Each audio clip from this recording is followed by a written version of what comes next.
I'm really hopeful that one of these days quite soon I will stop doing updates from Bonkers Britain, but it doesn't look like that's going to be any time in the near future because now our British government have decided to start bringing back the children of ISIS fighters. We have just started repatriating orphans and unaccompanied minors from people who went to Syria to fight for ISIS. Now we have to feel pity for those kids and we have to pay to bring them back and to look after them for the rest of their lives. You know, I do wonder, we're being told they are unaccompanied minors.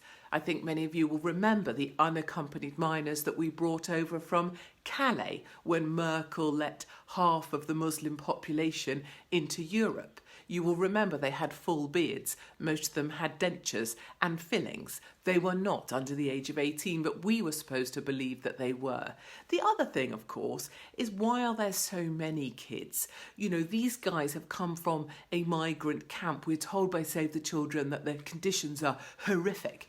If they're so horrific, why is it that 25 British women, who we're supposed to be bringing back as well, and they're more than 60 kids, want repatriation? How have they had 60 kids, for God's sake? If they're supposed to be fighting under jihadis, it's supposed to be horrific over there. It's bitterly cold. Last time I was in a migrant camp, I didn't feel like getting fresh with anybody. I was just busily looking after myself and being safe. 60 kids?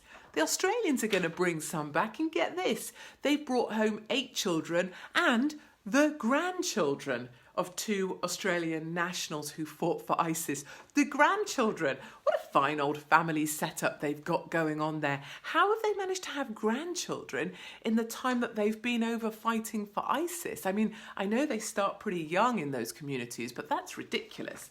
I do think Bonkers Britain needs to get a grip of itself. We don't need these kids back. They're unlikely to be under the age of 18, and we need to start standing up for the British taxpayer.